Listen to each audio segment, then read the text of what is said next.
When I'm not rooster cruising and making idiotic ramblings, I am kicking my nephew's butt in a game of pool. Come on. That's how it's done, ladies and gentlemen. Good morning, guys. How is everybody today? We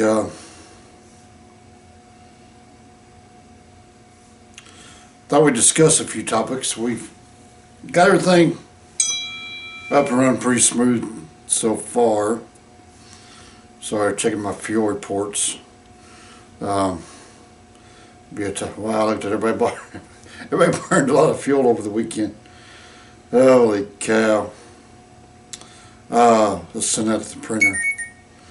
That's what I love about this Epson 2750 printer. I think it's 2750. Hang on. That one is a, yes, a 2750 printer. It's logged. It's on Wi-Fi. That's one I had in the Peeps as well, so I could just pull up the phone from the driver's seat and click it to print. You guys hear it going to work back there? So that's one of the topics at hand today, is how to keep up with fueling. So when you provide fuel cards like I do, there's a lot of fuel. Look at that. There's 1, 2, 3, 4, 5, 6, 7 transactions. 3 of them from one guy, 2 from another guy, and then the other 2. So there's only 4 drivers and 7 transactions. One guy's topping his fuel tanks off every day. So I got to be able to keep up with that. Put it on our settlement sheets and make sure I'm keeping up with. So that's a lot. When you do that 5 times a week or 7 times a week even, so that total bill there's $1,884 just over the weekend. So I use Nastic Fleet One fuel card, and the reason why I use Nastic's Fleet One fuel card. Now here's an example right here. This guy filled up in Glendale, Kentucky.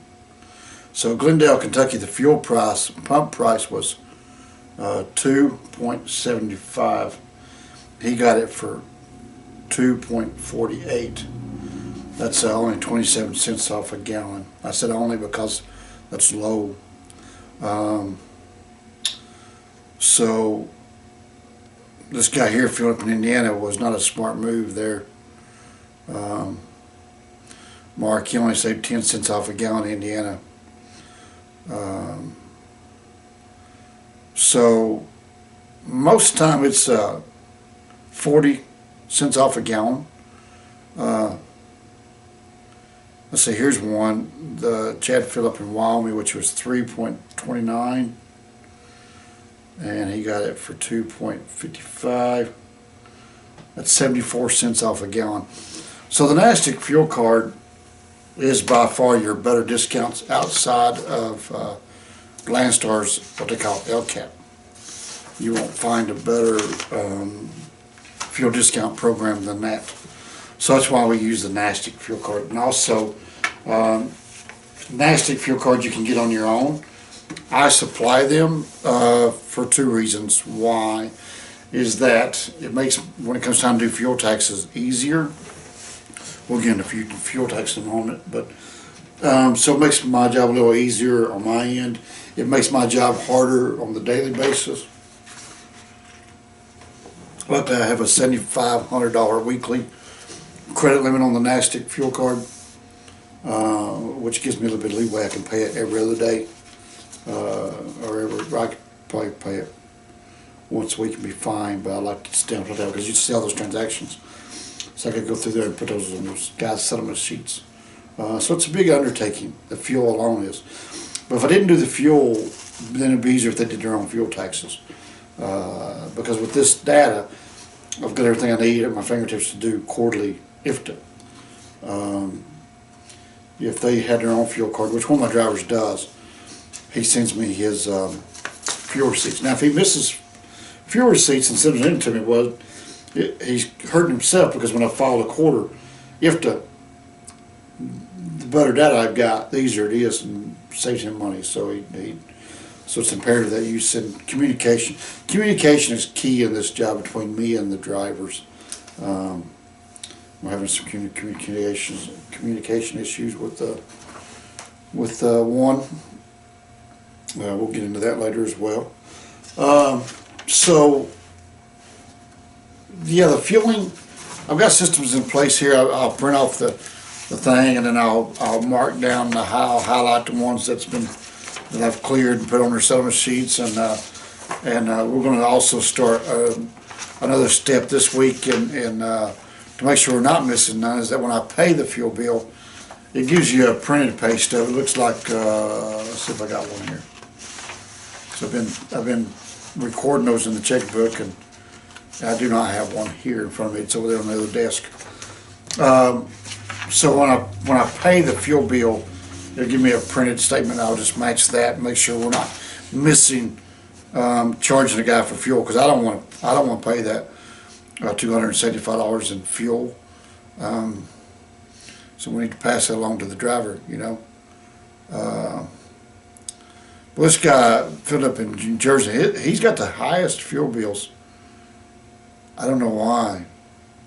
I guess the fuel up there was $3.29 a gallon. He paid $2.84, but his fuel bills up there are outrageous. As long as the tolls are up there, he's more than double on fuel cost, and then he's spending $200 a week in tolls. The Northeast is not the place to run.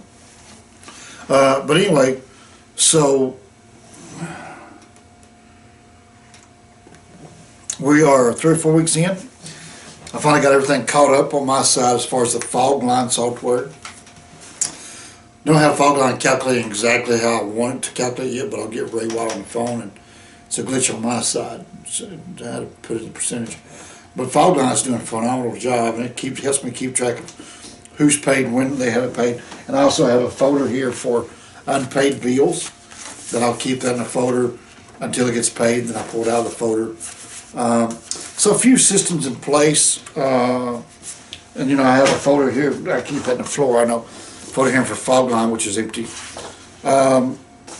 It's not the greatest system working for me because I've got fog line to keep track of, billing to keep track of, driver files to keep track of, and so when I pull the bills off the table, once they're completed, put them in an unpaid bill file, it takes it out of the driver's folder. So I got to handle that issue because I need to keep up. So a lot of steps to this puzzle. Got to keep up with the data entry on Fogline, which helps me also in the folders, which will also help me do my settlement spreadsheets for driver pay. So I'm trying to input the data as we go into the driver's settlement sheet, and that way it comes time for payroll on Tuesday, I don't miss anything. That's very important. You don't want to miss, because we're dealing with thousands of dollars here of paying a guy. Now if we miss a run or we failed to input fuel, which if you fail to input the fuel, it's good for that guy, but it'll hurt him next week because I'm eventually going to catch it. So it's very imperative that you get the week's worth of activities done, input correctly. So we're lucky I've only got to 5 drivers, so I'm able to keep up fairly easily. And now that we are caught up and up to speed, we can focus on other things such as the driver files. These are the files that I created, which is just a bunch of jumbled up papers of when we hired them. Drug tests, applications, lease agreements. It's just full of all kinds of information. We can input all that data into this folder here. Driver qualification file, which should have been done from day one, really. But we'll go back in there and get all this built. I get this fine book right here from OIDA. It comes with a nice little check-off list in there. This file is about $8. It's a J.J. Keller file. You can probably get it straight from J.J. Keller, but I like to support OIDA, OOIDA. Great outfit. So I'll get these drivers files from them. They're $8. And so then I will, as I got time, I will transfer everything into here, because there's now that we've caught up to speed a little bit, because what's happening, we're doing a little bit more dispatching and load booking than we want to do. mainly because the markets are low, and we got some new guys that very little experience in booking loads. So it is what it is. So we're having to do more on that load boards than we want to do, which takes me away from doing my job, because I have a pretty big job to do here. So we know we got kind of caught up on my job a little bit. I can start focusing on building those files and also putting in the data for DOT inspections on the equipment. I need an alarm built in because we're going to do 6-month intervals. So I need to go through all the 5 hours they got, find out when their last DOT inspection was. Make sure I do have copies of the DOT inspection, because there's a lot to process during the hiring phase, and the last 2 guys were kind of rushed into the system. So I gotta make sure I have their DOT copies on file and get that put into the system, especially Fogline. There's a link in the description for Fogline, guys. You guys need to go check out Fogline. But putting in Fogline, it will let me know that, hey, this driver's certification's coming up. You know, whether it be a driver's license, medical card, whatever you put in, DOT inspections on the truck, maintenance schedules. It all keeps track of it for you, and it will let you know that, hey, driver X needs a driver's license. So you can kind of give the driver a heads up as well. So get all that done. So yeah, there's just a lot to this job, really. QuickBooks over there, I'm way behind on QuickBooks. Don't really know how to do QuickBooks that much.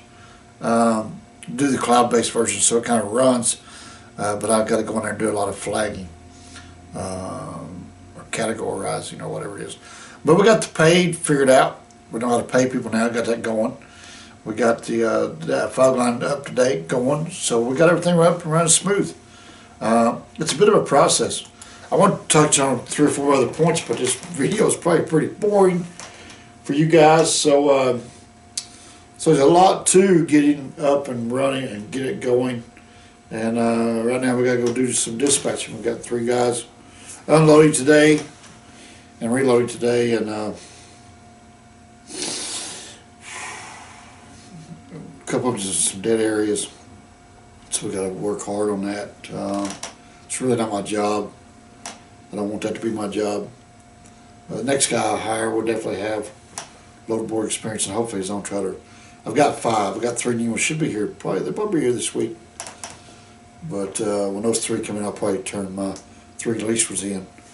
And so yeah, so there you go. There's the update on that. Got a whole lot more back office stuff to talk about, work out, and get you up to speed. But I just thought I'd chime in on this Monday morning and tell you guys hello, and we are surviving. So you guys, we're gonna go finish our coffee, get this morning started. It is just now 6. So time to get it cranked up. Get this office to rocking and rolling there. Come on.